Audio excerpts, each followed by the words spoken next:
I'm Jim Steyer. I'm the founder and CEO of Common Sense Media, and thank you so much for joining us here today. We're here with you to release the results of our new research report, Coping with COVID-19, How Young People Use Digital Media to Manage Their Mental Health. And wow, do we have some interesting stuff to share with you.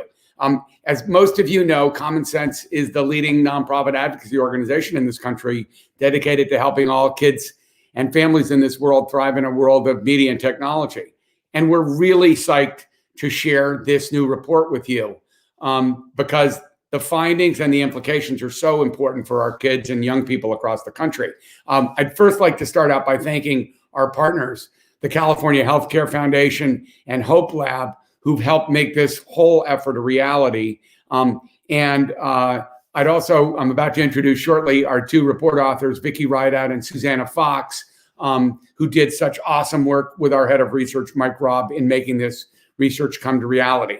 You know, last summer, we released through our Common Sense research program, Tweens, Tech, and Mental Health, which was a report that revealed the very complex and nuanced role that social media plays in exacerbating feelings of depression, anxiety, stress, and all the other challenges that young people, let alone all of us, have faced during this extraordinary epidemic that we've all been living through. Now, today's report builds on those findings, and it's the first one in this country or globally to look at the impact of media and technology on youth mental health during the pandemic. And what you're going to hear today is that our young people, and this specifically focuses on young people ages 14 to 22, are really suffering and are really struggling after a year of extraordinary disruption and trauma, and basically the obliteration of most, if not all, of our social norms. Now, we know that as adults, but our young people have really, really dealt with that. As the father of four, I see it every day in my own kids. And we really also don't want to just share the research, but also help young people get back on track and ready to return to life post-pandemic, supporting their social and emotional well-being and their mental health challenges. And obviously, we've all lived this through together, and there does finally appear to be a significant light at the end of the tunnel. But what's interesting about this report is we found that social media and digital tools have become a really important lifeline for our kids during this time. Now, we all know that the rules about screen time have changed during the last year. All the common sense dictates about how much time you should spend in front of a screen and let your kids spend in front of a screen have changed with the world of distance learning, with all the challenges we're all facing during the pandemic. But we've seen really positive stuff in ways on social media and apps that we're going to talk about from the findings in this report. But these platforms are also exposing young people, vulnerable young people, to extraordinary amounts of hate speech, misinformation, sexist information, offensive content at unprecedented levels. And so to ensure that these online platforms and spaces remain safe for our young people to connect and find support, we are going to be very clear in our advocacy work, as we always are, in holding these leading platforms accountable and forcing them to remove hate speech, misinformation, and body shaming and some of the other really offensive content that they have amplified repeatedly throughout this pandemic. The other factor that I think we've been advocating on, and we saw a huge victory on last week with the package of the 1.9 million American Rescue Act, was that we need to make sure that all kids have equal access to these support tools, that the digital divide in this country is closed once and for all. It's not just a homework gap, it's also a healthcare gap and a mental health gap. So when you see some of the positive tools and resources that exist online, and you realize that millions of young people don't have access to them because they don't have adequate broadband or connectivity or devices, then we realize that Common Sense will lead the way on the advocacy front to invest in that form of infrastructure, social infrastructure for our kids and families across the country, particularly in low-income communities and communities of color. that most need these kind of resources. Bottom line, this is going to be, as always, a partnership among everybody in the audience today, but really among the companies that need to step up and be held accountable, among creators of content, among parents, among educational institutions, and among our political leadership. And if we do work together as a group to focus on the needs of young people during the pandemic and coming out of the pandemic, then we will have a much better future. It will never be the same as it was pre-COVID-19, but there are many, many bright opportunities ahead if we focus on our young people, focus on taking care of our kids and families, and move us into the new generation of positive learning and growth that should happen for all kids. So with no further ado, other than thanking you again and our partners at the California Healthcare Foundation and Hopelab for helping us do this groundbreaking report, I'd like to introduce our speakers for today. First, our co-authors, Vicky Rideout, who's been our partner forever and is the principal at VJR Consulting, and Susannah Fox, who's the principal at Internet Geologist and a former chief technology officer at that HHS in Washington, who are going to present our findings. After that, we're going to follow with a great panel discussion hosted by our friend Myles, Bess, who's the host and producer of Above the Noise, the series on PBS that breaks down hot topics for young people. So again, thank you so much for joining us. Listen to these extraordinary findings and join us in the solutions. Vicky, all yours. Thank you so much, Jim. And actually, before I start with the findings, I think we have a video that we want to share with everybody. COVID-19 can be characterized as a pandemic. The coronavirus is a pandemic. Many schools around the world, as you know, have shut down. It's going to have a huge impact. I mean, it just starts blowing my mind that we just didn't even think about this. We just sent everyone home, assumed that they had a computer or a tablet or a printer, assumed they had internet. Oftentimes my video will freeze and then it will crash. There weren't structured classes and that we basically just got handed sheets, and I wasn't able to reach my teachers like I could during school. I've never said this before, but I miss school. It ruined our graduation and ruined the rest of our senior year. I definitely feel a little more frustrated and sad. I definitely know a lot of people who are struggling with depression and anxiety. I'd say I've retreated to a more isolated version of myself. My name is Susannah Fox, and I'm a co-author of the report. Unfortunately, what the survey shows is that depression rates among 14 to 22-year-olds has gone up significantly since 2018. Young people who are people of color and living in communities that are low income, where there are a lot more essential workers, they have been disproportionately impacted by COVID. So they're much more likely to be depressed than peers. I have a friend who has some family troubles, and I feel like her stress has been amplified now that, like, with quarantine and stuff like that. Just really not knowing how things are going to turn out and just rethinking your future and your life. And it really took a toll on me. Social media is a place that can be used for great things and connections and positive impact, but it's also a place where it can be used for comparison and self-doubt.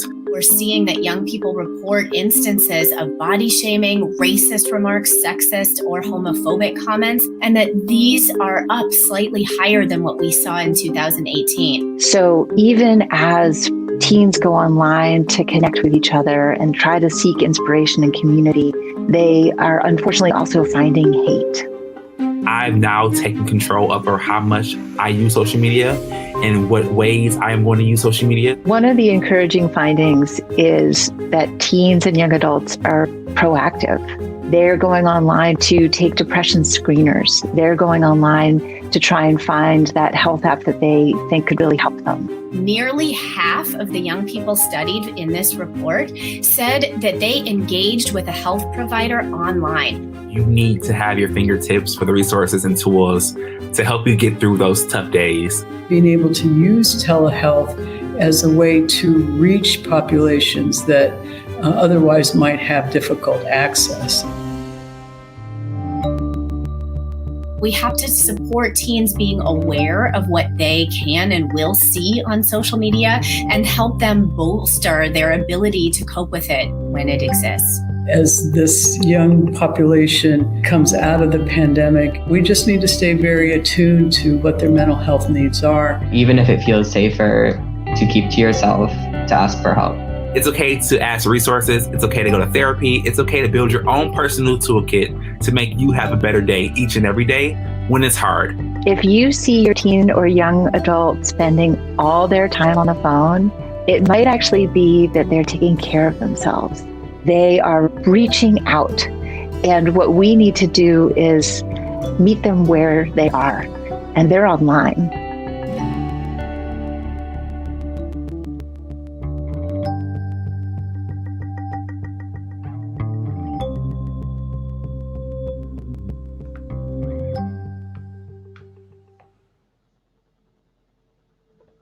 Thank you so much for that. So if you can pop the slides up now, I'll run through COVID-19 can be characterized as the survey that we're presenting today is about two related but somewhat distinct topics: social media use and digital health use. And I'm going to present the findings concerning social media, and my colleague Susannah Fox will present the findings concerning digital health. Next slide. All of the findings are based on a nationally representative survey of teens and young adults that we conducted in the midst of the coronavirus pandemic. And there's a few things that I think are really special about this survey. One is that because we conducted a first wave of this survey with Hopelab and Wellbeing Trust in 2018, we're able to track changes over time, and that's really important. Another is that the survey included several open-ended questions for respondents to share their experiences in their own words. So we have a trove of responses, maybe 500-600 kids telling us, this is why I went online to look up information about depression, or as a young gay person, this is how I use social media when I start to feel down, and this is how it makes me feel better or worse. So that's another special thing. And then finally, because we wanted to take a deeper look at social media use and depression, the survey also included an independent scale for assessing depression, the PHQ-8. The first thing that I want to share is that, as other studies have found, rates of depression are up dramatically among young people in just the past 2 years. So in 2018, we were really dismayed to learn that 25%, 1 in 4 14 to 22-year-olds, showed signs of moderate to severe depression. And then imagine in 2020 finding that that has gone up to 38%. So it's a really substantial and really rapid increase in adolescent depression. The next slide shows that rates of depression are much higher, if we can go to the next slide, among those, as you saw in the video, who've been directly affected by COVID. We did take a closer look at the respondents who said that they or a family member had actually gotten ill from the virus. And among those respondents, over half reported symptoms of moderate to severe depression, compared to less than a third of those who had not experienced COVID in their families. Now, during COVID, social media has played an important role for a lot of young people, helping them stay connected to friends and family, keeping them informed about current events, and helping them learn how to protect themselves from the virus. And this has been especially true, if we look at the next slide, among those who have been directly affected by COVID. So you can see here some of the experiences that these young people have had. But when we look at that subgroup who say that they or a family member have gotten ill from the virus, about 43% of them say social media has been very important to them in learning how to protect themselves from the virus. And that's compared to about 29% of those who haven't been affected. So depression is up. It's especially high among those who've been directly affected by COVID. And social media has been a really important tool in helping young people get through the pandemic, and especially for those most affected by COVID. But it's not just during this extraordinary time or because of the circumstances of COVID that social media is important to young people. especially when it comes to those who are experiencing depression. As you can see in the next slide, when we look at teens and young adults with moderate to severe depression, more than 1 in 4 say social media are very important to them for inspiration, for self-expression, for feeling less alone, and for getting support and advice. And you can see in this chart the heightened role that social media play for those with depression compared to those without depression. And the next slide shows some examples of young people sharing their experiences in that regard. So given all of this, it's maybe not surprising that when we ask young people themselves how using social media makes them feel when they're dealing with tough times, they're far more likely to say that it makes them feel better than to say that it makes them feel worse.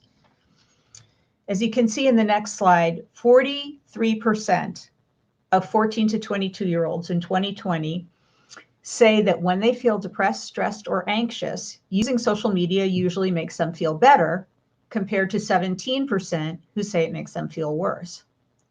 And the proportion of young people who say that social media makes them feel better has gone up a lot over the last 2 years. You see, it was only 27% in 2018. So this is really especially interesting in light of the next finding, which is, if we go to the next slide, that the frequency of social media use has gone up among those with moderate to severe depression, with 34% saying they use social media almost constantly. And that's compared to 21% who said that in 2018. And that's among those who do have moderate to severe depression. So again, depression has gone up. The proportion of young people who say using social media makes them feel better when they're depressed has gone up, and the frequency with which they use social media has gone up. So all three of these things have risen together.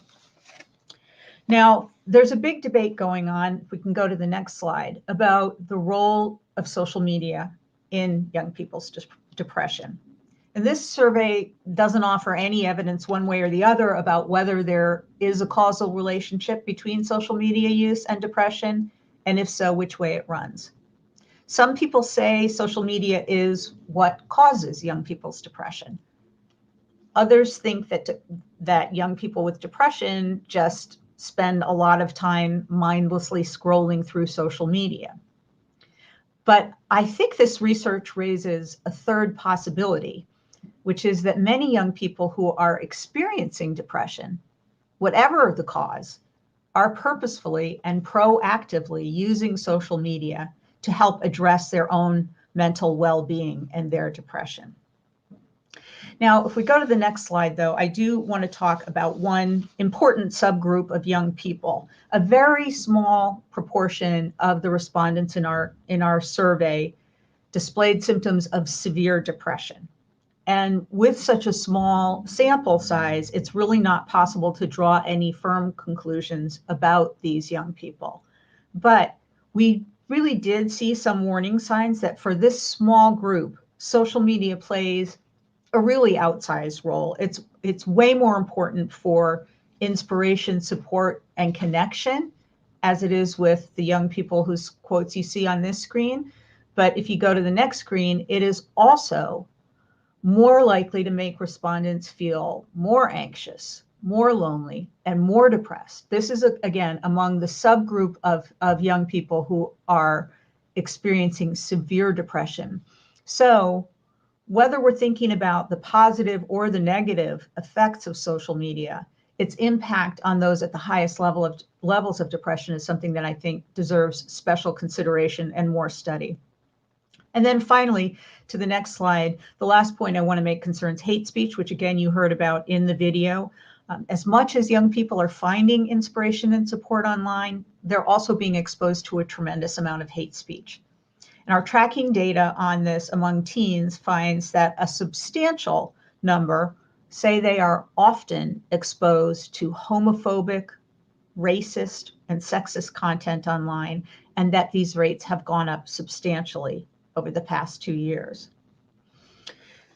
If you can give me the next slide, I'm about to turn it over to Susannah Fox. But before I do, I want to say that when she and I came up with the idea of conducting this survey in the middle of the pandemic, we needed partners and we needed them fast.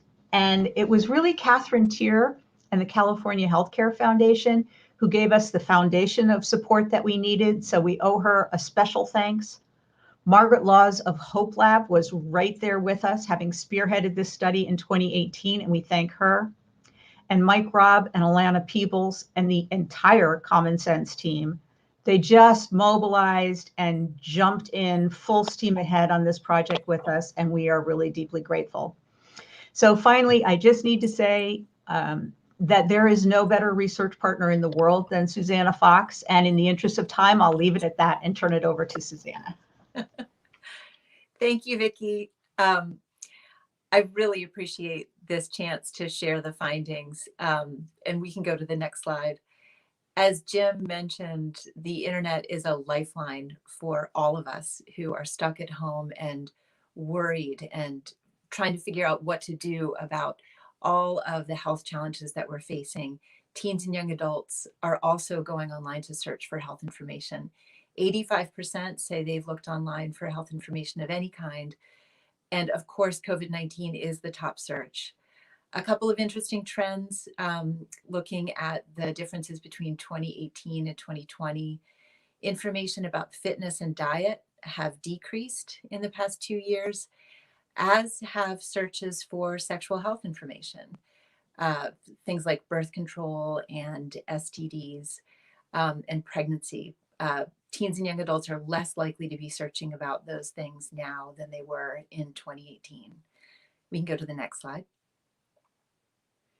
7 in 10 young people are using health apps of any kind.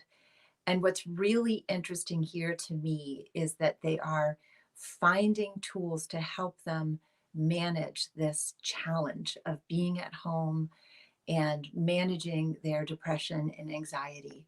We see teens and young adults having increasing use of apps related to sleep, meditation, managing depression and anxiety. This is an opportunity for us to create the kinds of tools that young people need. Young adults, those who are 18 to 22, are more likely than the teens in this survey to say that they use health apps. Next slide, please. 40% of young people have gone online specifically to look for what we call health peers, people who share the same health condition, who are facing the same challenges. They are looking for a just-in-time someone like me who can navigate what's next on the path in front of them.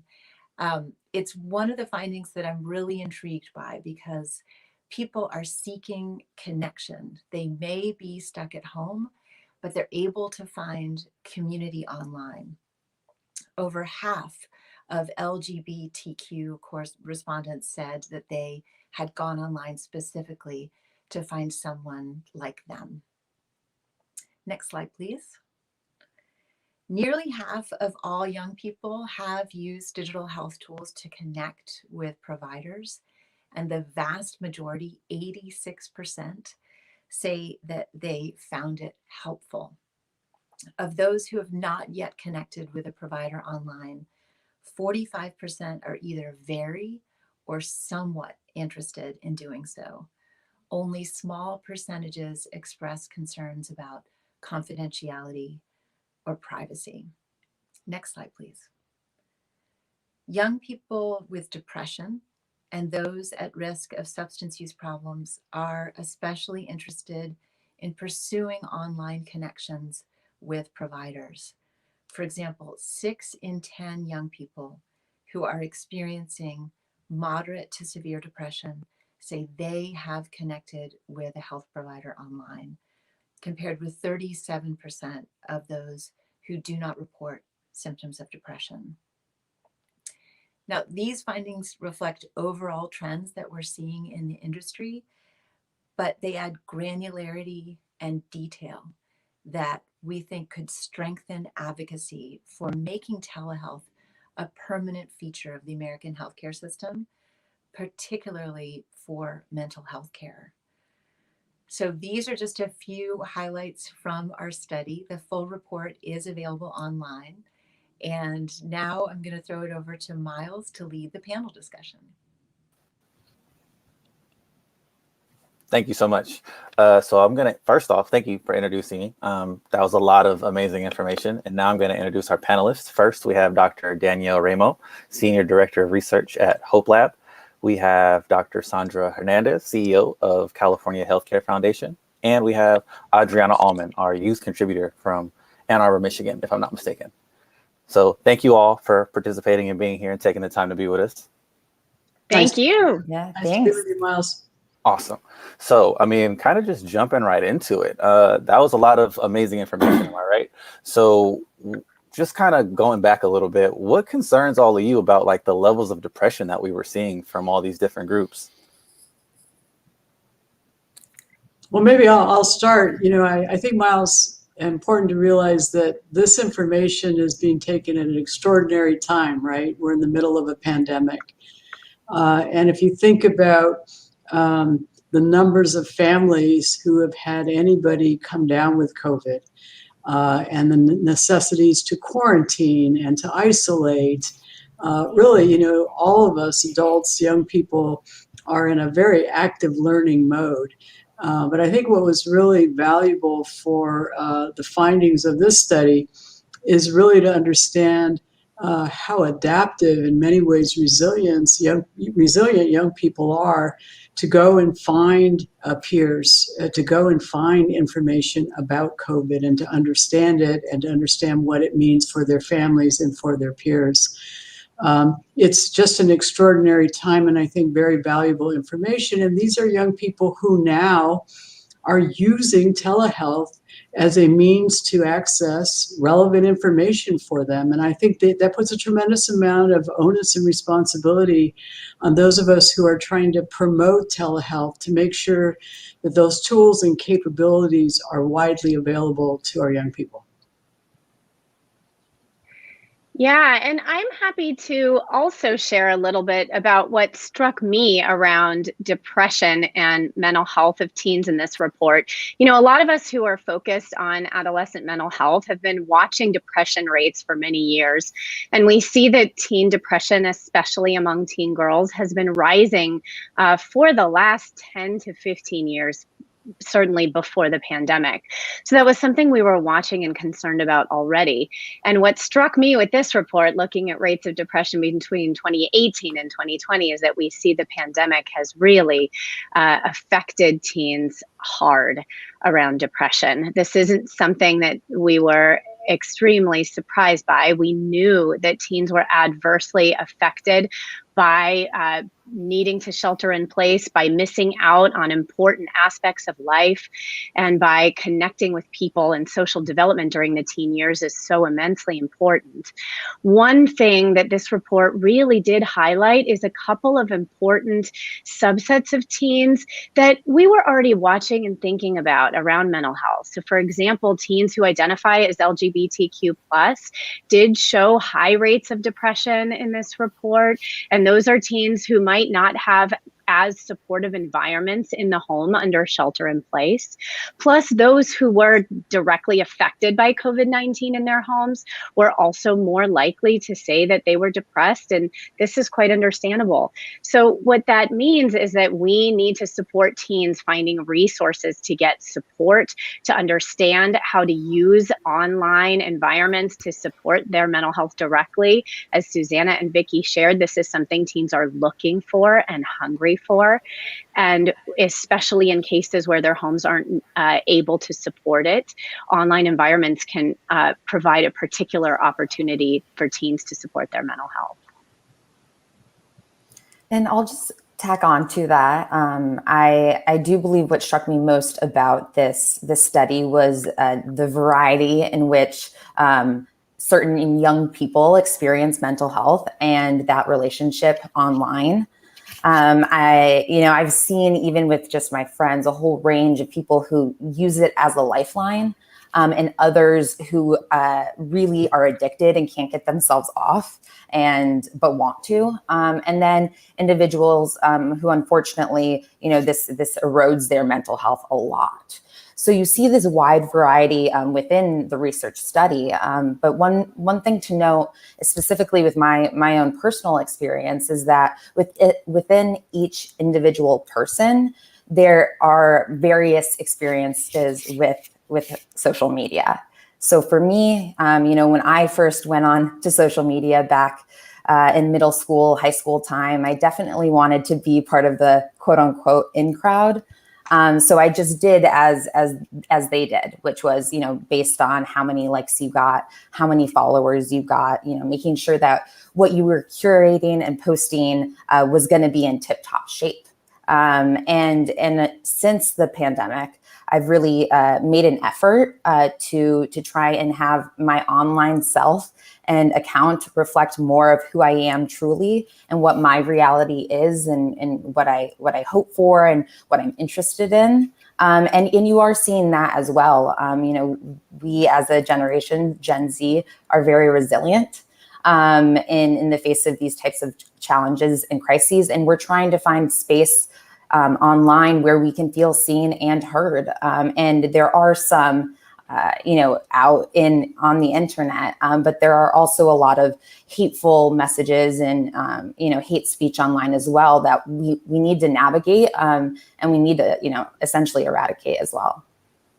For sure, most definitely. To add to that, it's kind of like, similar. When I was on social media in middle school and high school, if people were doing like any type of hate speech or any type of negative thing, they were doing it, behind the screen. They were doing it and they were concealing who they were. Whereas now you're seeing a lot of that hate speech just kind of like, a part of people's brands, almost like it's, it's fun to be rude or it's fun to be disrespectful in this way, almost like for clout is like the trending word that I've been hearing. So, I mean, I definitely agree with you on that front. And it kind of gets me going with like, I have two questions that are coming to mind. So sorry, as I'm trying to process both of them at the same time. Oh, good. Because it makes me want to go back to you, Adriana, and kind of just like, like you just said that you're kind of making sure that your social media reflects like who you are and kind of, like more so who you are as a real person. So it's like, what are some ways that you've been using social media and some of these other digital tools like to do that during the pandemic? Like, what are some of the good and the bad things that you've seen as you've made that progress and that transition? The journey. Yeah. The journey is still going. I'm not there yet. But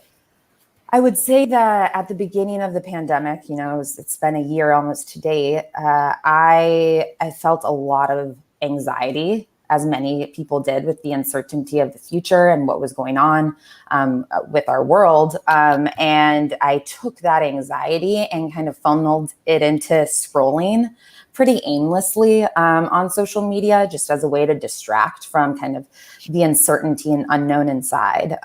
And I did that for a couple of months, but I realized that it wasn't serving me because I still felt extremely anxious after, the session of being on the phone. And that really, compelled me to reevaluate what I was looking at and look at it with a critical lens. So that could mean anything from, blocking, deleting accounts or people who, bring down my energy, following specific accounts that I'm interested in.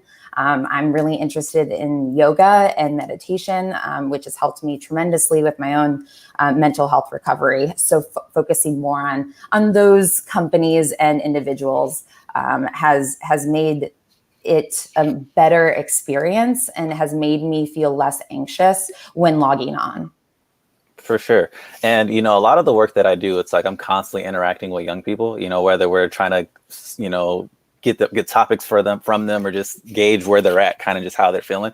And one thing that struck me with that versus like what I saw in the study was kind of, they were saying a lot of the same things. They're using their phones a lot more. They're on social media. They miss their friends, all these things. But like some of them couldn't even recognize that was like a symptom of the depression and the anxiety that they were facing, like you just say, you get off your phone and it just comes all back to you. And they hadn't really been able to kind of like process what that fully means, what that fully feels like. So I guess this is more to the general group, but like, where does like that mental health fit in as we kind of, get students and young people back on to recovery, as we kind of get things back to normal? Like, where does mental health fit in on that spectrum of trying to, give them the tools to be like, hey, this is how you can handle this? I am not a researcher or a doctor, so I'm sure that both Danielle and Sandra have some very insightful things to say. For myself, my first, gut reaction is it's on all of the spectrum. It's mental health. It needs to be something that's thought about and is centralized to any sort of digital solution, tool, social media that we're creating, because then that will uplift the well-being of anyone. No matter where they're coming from, no matter what circumstances they have, they'll know to be able to go to social media and it be a positive experience would be ultimately ideal. Myles, I guess I would build on some of the things that Adriana mentioned. We have to recognize this has been a traumatic event, the pandemic. Whether you've lost somebody to the virus, whether you missed your graduation, these social developmental, moments are losses for people. And so I think one of the things we have to be mindful of is how people grieve coming out of the pandemic, and really providing the kind of supports that they'll need to be able to process the kind of losses that they've seen, no matter how extreme they might be.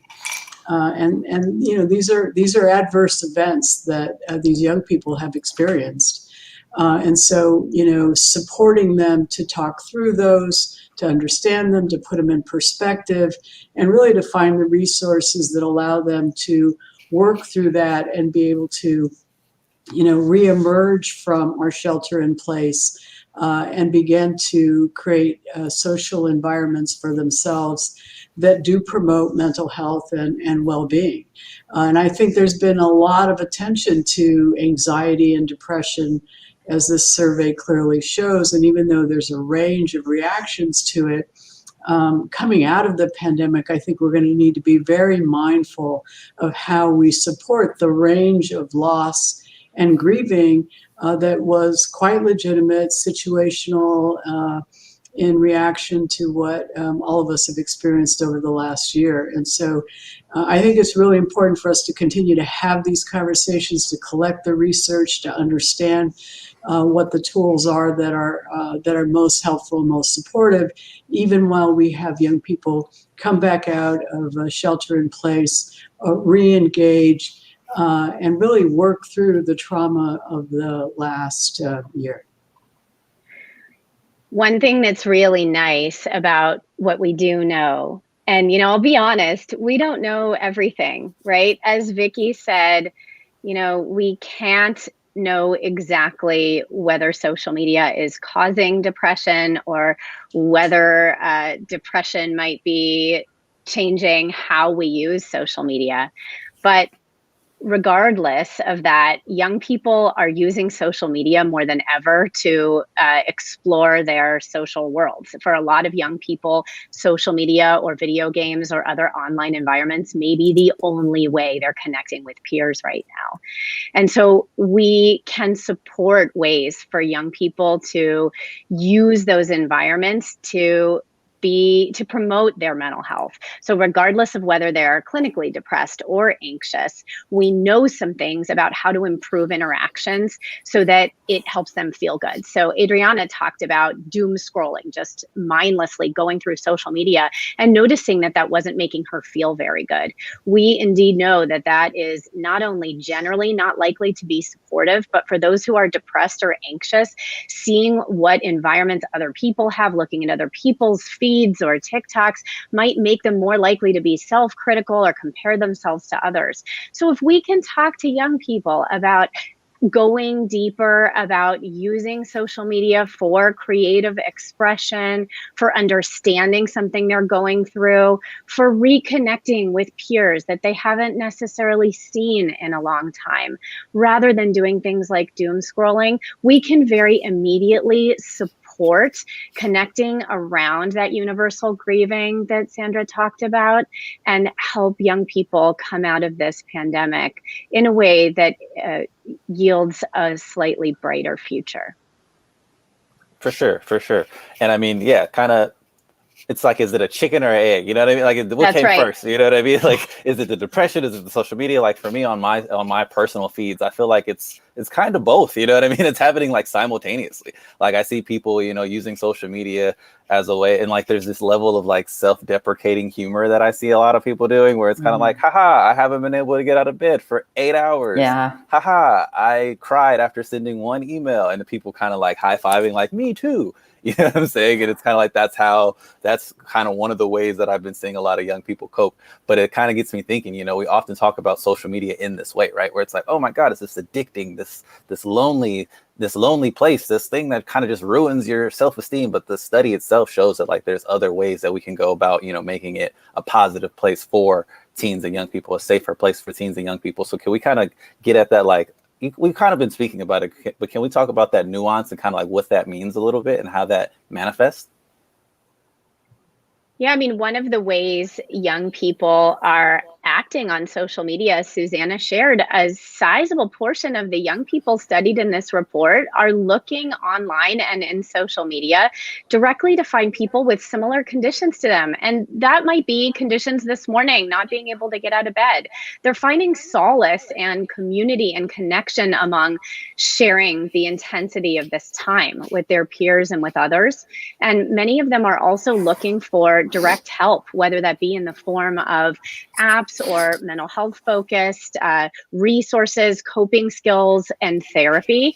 And frankly, this is an opportunity to even further destigmatize talking about mental health among this generation. Frankly, it's an amazing opportunity. If people are sharing their experiences of coping with COVID, of experiencing grief, of depression and anxiety, and if they're willing to reach out to their friends and their peers and ask for support, and if their peers are willing to give it to them, wouldn't that be the most amazing way to come out of this?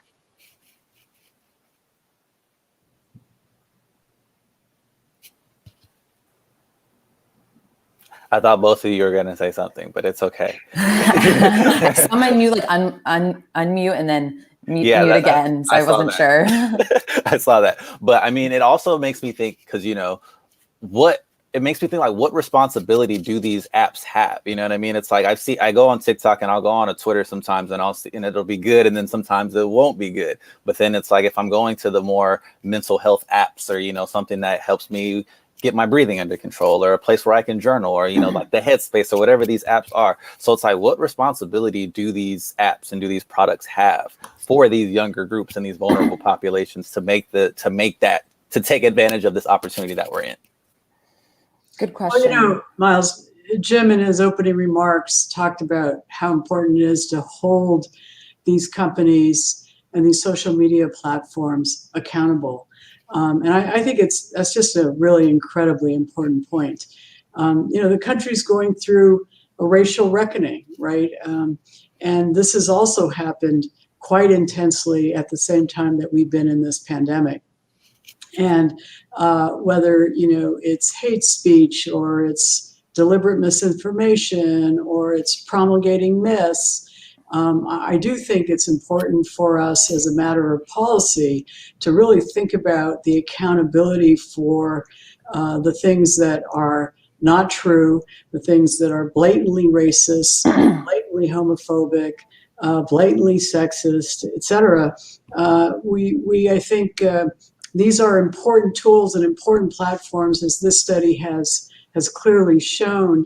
And yet we also know that depending on where you are and what you Google, different things pop up. And it's important, I think, for us to think about how important the accountability is for these platforms to be really promoting a sense of community, a sense of wellness, a sense of, you know, how do you find accurate information through these platforms? And I think that's another important moment that we're in as a country, societally. And this is a generation, I think, where their voices are going to be so important in providing that kind of accountability. Yeah, to echo that, Sandra, I believe that these, you know, big tech companies must be held accountable for the mental well-being of anyone who is on their platform. including young kids, young adults, and teens. So the environment, so I guess pretty much what I'm trying to say here is there's a wide range of experiences that Gen Z has on social media. And it's on the responsibility of those big tech companies, social media companies, to ensure that there isn't that discrepancy in experience, and that anyone, no matter what their background is, no matter their age, no matter really anything, can come onto these online spaces and know that it will be safe and conducive to their mental well-being. And are you going to say something, Danielle? I can. No, I saw the okay. you come off. Go ahead, Myles. It's all right. Go ahead. I was just going to say, because that kind of gets me also thinking just like, how can we, not only holding the apps accountable, but how can we support the young people? You know what I'm saying? Like, they've actively gone out of their way to support each other and find their groups, like we've been saying, but like just beyond just like the actual tool of social media, beyond like the actual community of being like, hey, I'm sad too. Like, how can we proactively, support their mental health and helping them create these healthy communities and these healthy spaces and environments? Myles, I'd be happy to start if that's okay. Do your thing, Danielle. Great, because that gives me a really lovely opportunity to share what we do at Hopelab, which is we build behavior change technology to support adolescent and young adult health and well-being. So sometimes that does mean fostering community among young people who can connect, go deeper, and give each other support. But we know also a lot about how to help and support young people's mental health from behavioral science, and how to make things that are engaging and beautiful that young people want to use that can support their health and well-being. So Hopelab is working in a few areas that are intending to support the well-being of young people. One of those areas is something we've talked about a lot today, which is loneliness among college students, something that's deeply tied to depression, something that is unprecedentedly high in the age of COVID-19. And this is bringing skills to young adults in the transition to college, which was already a time when young people were at risk of feeling lonely. And this year and in the next few years to come, in particular, skills to help people connect with others, meet new friends, and meet their social goals are going to be all the more important. We're also focused deeply and specifically on bringing support and identity development to young people who identify as LGBTQ+. So one of the groups that the report identified are particularly vulnerable to experiencing depression during this time. And, part of it is taking advantage of technology as an opportunity, because young people are already there, to bring the skills that we know help improve their mental health. And that sometimes means going through places like apps. It also can mean going directly through social media, because young people are spending so much of their time on social media. If we can bring what we know can be a supportive environment to them, we can counteract some of the more negative information that we talked about is also available, and support them coming out of the pandemic in a way that is actually going to truly elevate our sense of well-being. Yeah, Myles, if I could just build on that for a moment, one of the other findings in the survey that I think is promising in so many ways, and it builds a little bit on what Danielle's talking about, and that is that, we have an enormous shortage of workforce in the area of mental health and behavioral health. And one of the things we've seen during this pandemic is an increase in interest, for example, in people going to nursing school and medical school. And, I'm optimistic and hopeful that the experiences and learnings and tools and technologies and the peer support that we've seen manifest and that's talked about and reported in this study might also mean that we have a future workforce that would come into play that are going to do social work or mental health or psychology or psychiatric nurse practitioners and the like, really thinking about how do we cultivate the knowledge and experiences of this generation and this experience to be able to expand our capabilities and, technology and innovation in the space as well. And so that's one of the things that was really upbeat about the survey is the peer support network and the experiences that people have empathetically helping others through their downs and lows and anxiety periods might also create an interest in a workforce that's badly needed in this space. Definitely.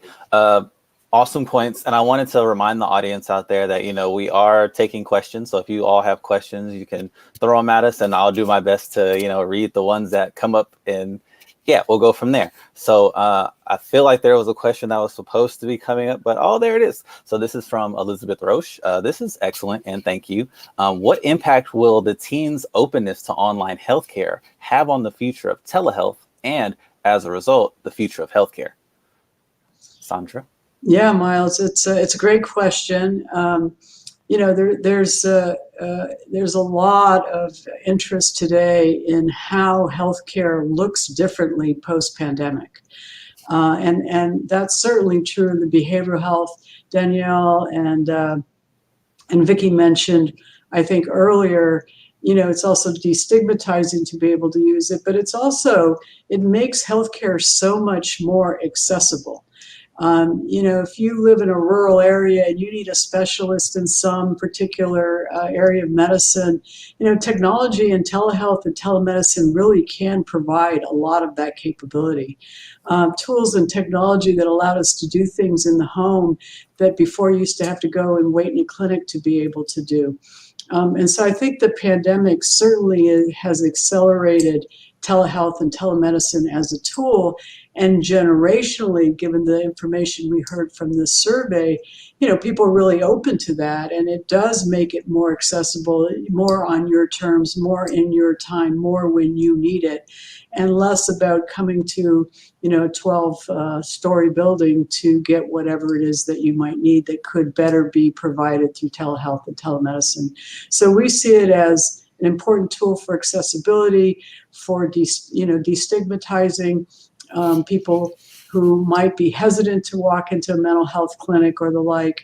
And we think the advocacy and the voice and the support for telehealth and telemedicine and learning how to do it well and to have the technology to be able to do it, have broadband access to be making sure that it's widely available, are all part of the future of our healthcare delivery system going forward. Definitely. And it kind of also speaks to the autonomy too. It's like having that power, not to only just destigmatize, but to be able to be like, I'm going to do this, I'm going to do it. And I think that that's very, very powerful, especially to put that power back in the hands of young people. That's something that we at Above the Noise pride ourselves on. It's like, how do we pivot this to focus on young people at all times? This is for you, by you almost. So I love that. I feel like we have some more questions coming in. This is a great question about parents. So this is from Renee Rideout. So how do parents steer their teens towards positive, healthy influences on social media? Now that could be a question for anybody. Danielle, do you have anything you want to say about that? Sure, I'd be happy to talk about that. So I suggest that parents be open and aware of what their teens have access to on social media. So one way to do that is to get on it ourselves and pay attention to it. I have 3 kids myself, and that means I'm purposefully spending some time during the day, not only consuming what I think my kids are on, but having open conversations with them about what they're seeing and hearing online and how they're using social media. It's really easy for parents to have the urge to just want to push it away, especially when our kids are using it so often. And yet that is almost the worst thing that we can do in this time when it is so deeply ingrained in their lives. Let's understand what they're being exposed to, and then have open conversations with them about how they can manage some of the negative content that they might be seeing. And let's support them finding a way to use social media, video games, and other online spaces in a way that can improve their mood and support their well-being. So ask our teens, or ask yourself, what would it look like to support my teen going deeper with someone that they might not have spoken to in a while? What would it look like to express gratitude online and social media?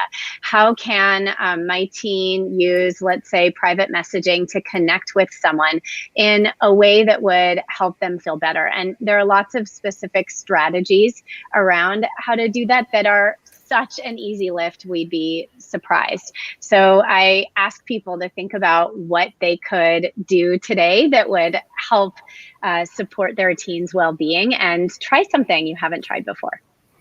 No, I definitely feel you on that, just because, you know, I remember when I was younger, and it's like, I was going to get on social media regardless. You know what I mean? Like my mom couldn't, That's right. My mom couldn't stop me. You know what I mean? So I remember saying that I was 13, even though I was really 12, to make my first social media account. And she, you know, and she wasn't mad, but like we definitely were able to have that conversation where she was like, okay, make sure you're not doing X, Y, and Z. Look out for, you know, this and that. And just kind of like, it made me being a part of that community a lot easier. So I was curious, Adriana, if you had any tips or anything for parents that you think would be useful in terms of just like how to navigate through the minefield that is the internet.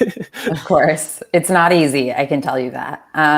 But I've heard across the board, as both of you have mentioned, that it's important to have open, non-judgmental dialogue with your parents about what you're seeing online, whether it's positive or negative or anywhere in between.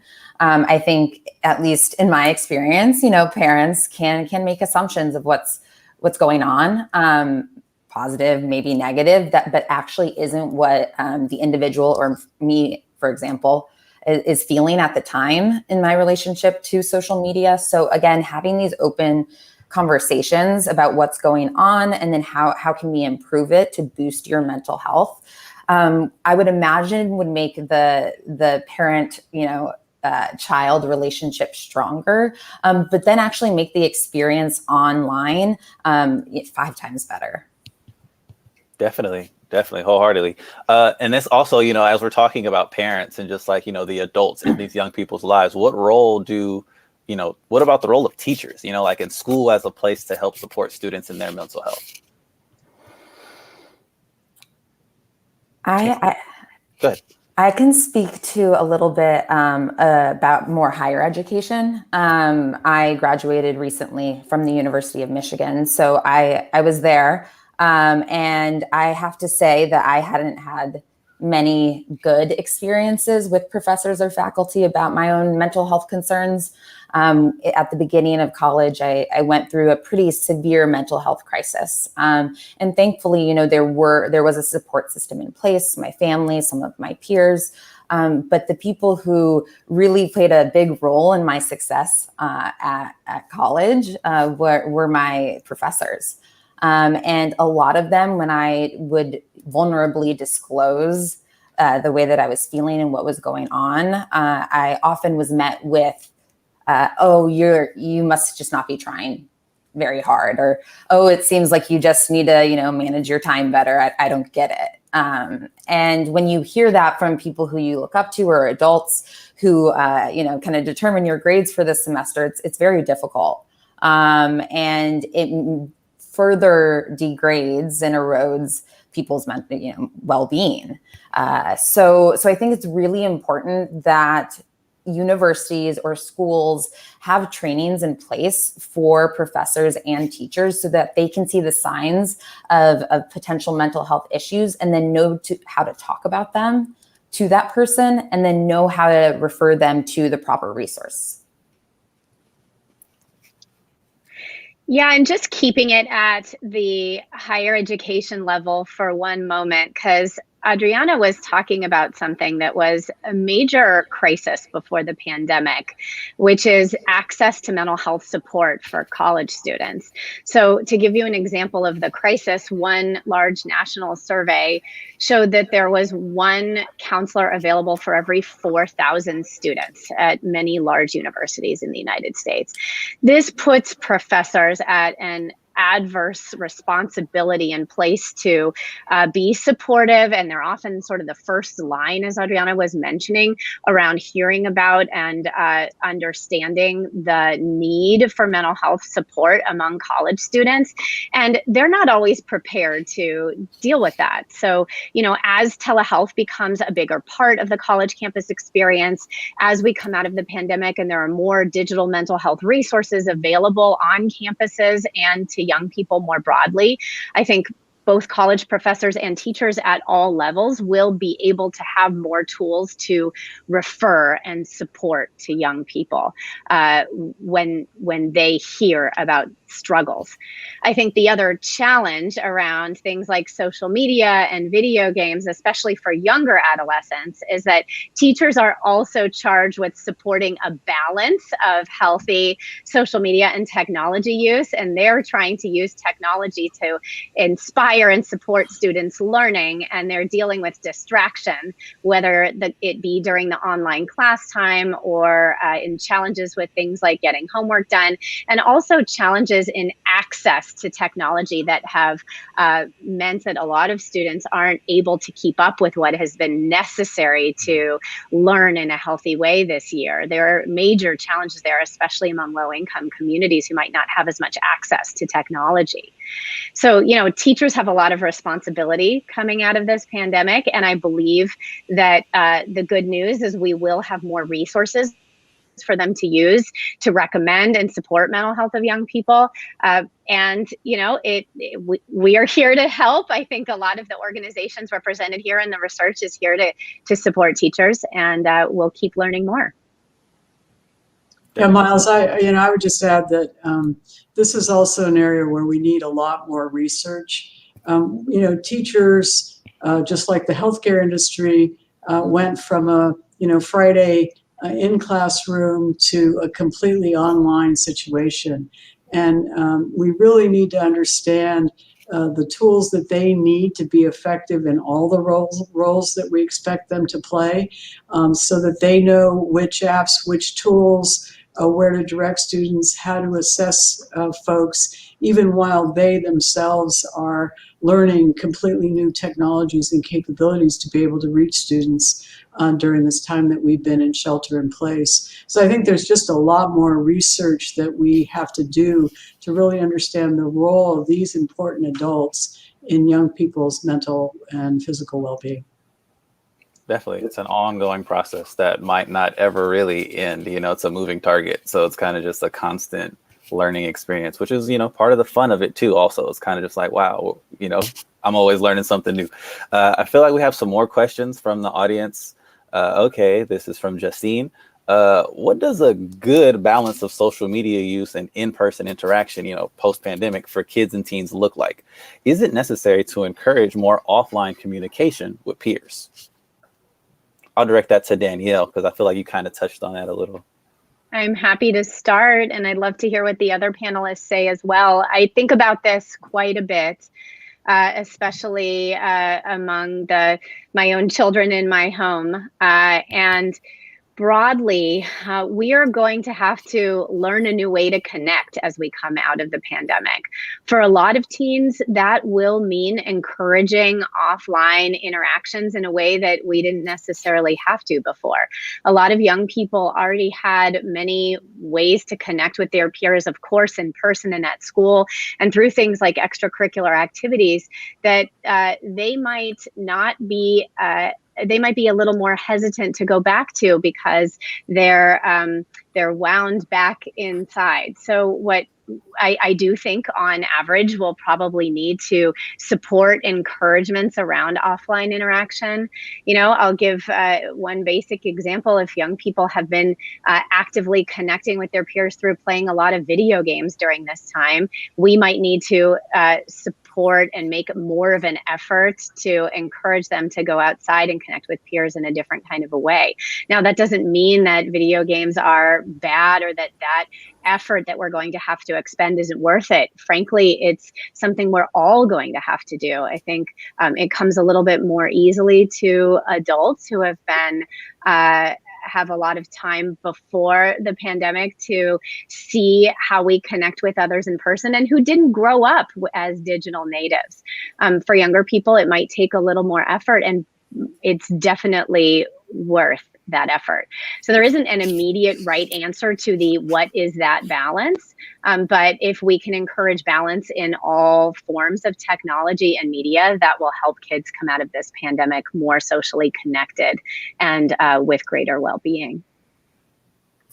To go off of that, I do believe that having had a year where we were forced inside and really only had our screens as a way to connect with others, there is, at least I'm feeling now, that slowly things are starting to opening up.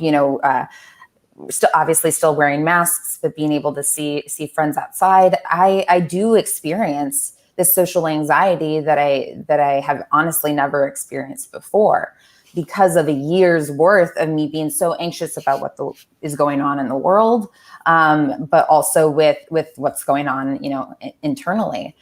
So I do believe that there's going to need to be a lot of work and intention in having some sort of balance between in-person connection and online connections. As Danielle mentioned, I don't think that there is a hard and fast rule. It probably depends on the person. But I think ultimately, if there are both present and healthy in someone's life, then that is a great step in a good direction. Yeah, I think it's hard to generalize, Myles, on this. Extroverts will be very happy to go out and reconnect. Introverts probably much less so. But a healthy balance is really important. And we've been in a year of shutdown and isolation and screens. And so, as a broad generalization, I think, rebalancing that with reconnecting with peers in safe ways. We'll probably have some work to do to think about how we, get vaccines into people so that they feel safe from a COVID point of view. I know that's been a big issue with my 20-year-old daughter, who has found many of her friends are a bit carefree about COVID. And so, I think really being sensitive to this age group, to be able to message to them about how to safely reconnect in community and how to get people re-engaged with peers is really going to be the next challenge. Still recognizing that these digital tools is part of their culture, part of their generation, but a rebalance from where we've been in pandemic, I think is probably overall the right way to think about it. No, I wholeheartedly agree. It's going to take a lot of balance, especially when you think about every time I talk to somebody, they're like, hey, how are you doing? And it's like, I give them the same answer because I've been doing the same thing for the past 12 months. So kind of just reintegrating and just figuring out how to just converse with my loved ones is going to be a challenge that I feel like we're all going to have to deal with. So yes, I appreciate everything that everyone's saying. I believe that that's actually our time. So I want to thank our panelists for participating. Shout out to Danielle, Adriana, and Sandra for taking the time to talk to us. This was an amazing conversation. I learned a lot and I appreciate all the work that you're all doing. And right now I'm going to toss to Ellen Pack, the president of Common Sense Media, to close us out. So thank you all for joining us. Thank you, Myles, so much. Nice to be with you. Thank you, Myles. I think we all learned a lot. Thank you to all of our panelists for joining this important conversation today. My name's Ellen Pack. I'm the president of Common Sense. I would also like to thank our partners, Hopelab and the California Healthcare Foundation, as well as our incredible authors, Vicky Rideout, a longtime friend and partner of Common Sense, Susannah Fox, and Alana Peebles and Michael Robb from the Common Sense research team here. The Common Sense research program it exists to provide just this kind of information, provide parents, educators, health organizations, policymakers with reliable, independent data on children's use of media and technology and the impact it has on their physical, emotional, social, and intellectual development. And our research has played just such a vital role in our own work, in our development of our common sense media and technology ratings and reviews, our digital citizenship curriculum, as well as the advice and guidance that we give to parents and educators over the last almost 2 decades. So it's been instrumental in informing our nation's leadership on issues facing young people as technology really continues to dominate their lives. So at Common Sense, we are committed, along with all of you, to really seeing our young people through this pandemic. And so I just want to really thank you all for joining this conversation. Remind you that if you want more information or the full report is available over on commonsensemedia.org. There's a research tab there in the top. You can find all of this and our prior research reports. And just thank you, everybody, for taking the time to be here and just be part of this really important conversation.